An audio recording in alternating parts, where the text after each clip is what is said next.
Assalamualaikum warahmatullahi wabarakatuh. Perkenalkan, nama saya Rides Gunardi. Saya adalah mahasiswa PJJ PAI UIN Cyber Syekh Nurjati Cirebon. Dan saya kelas A38.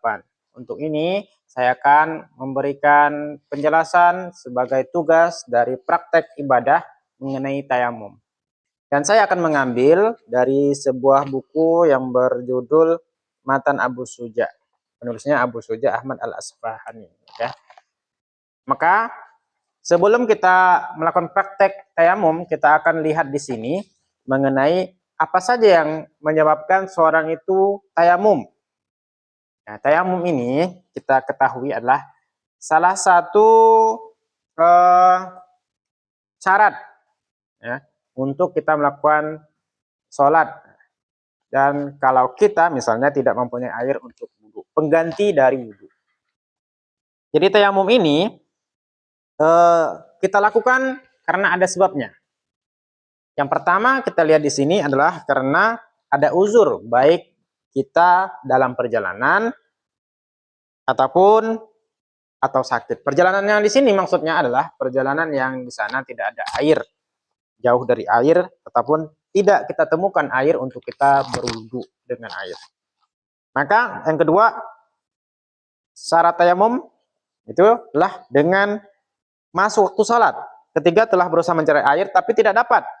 Keempat, ada air tapi sulit untuk menggunakannya karena air yang ada sedikit atau dibutuhkan untuk minum manusia saja ataupun hewan. Jadi tidak bisa digunakan untuk misalnya berwudu. Maka boleh kita tayamum. Adapun rukun-rukunnya. Yang pertama, niat kita. Yang kedua adalah mengusap wajah. Yang ketiga adalah mengusap kedua tangan sampai kedua siku, kemudian tertib. Sunnah-sunnahnya ada tiga: mengucapkan basmalah, mendulukan bagian kanan dari bagian kiri. Oke ya. Untuk prakteknya seperti ini. Jadi prakteknya kita ambil debu, bisa debu dari dinding, ataupun misalnya debu dari pasir yang bersih, atau dari tanah yang bersih. Kita ginikan, ya, kita ginikan. Teguk-teguk. Nah, kita tepuk-tepuk biar misalnya kalau kita di pasir yang tebal, itu debunya banyak, maka kita tepuk-tepuk biar debunya hilang. Kalau untuk yang misalnya debu yang seperti ini tidak kelihatan, tidak apa-apa. Kita seperti biasa, sebelum kita berwudu, bertayamum, kita baca bismillah ya. Tadi ya. Mulai dengan bismillah, niat untuk tayamum, kemudian usapkan pada muka. Cukup satu kali. Ya. Ulangi. Satu kali ya tadi ya. Kita ulangi.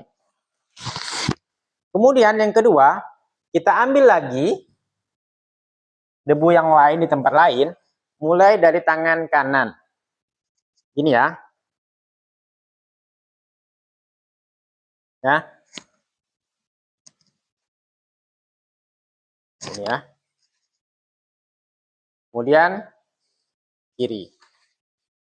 Seperti itu ya, seperti itu. Jadi cukup mudah untuk tayamum karena kita hanya menggunakan debu, tidak menggunakan air.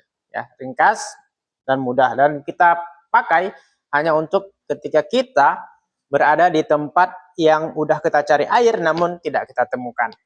Demikian dari saya. Assalamualaikum warahmatullahi wabarakatuh.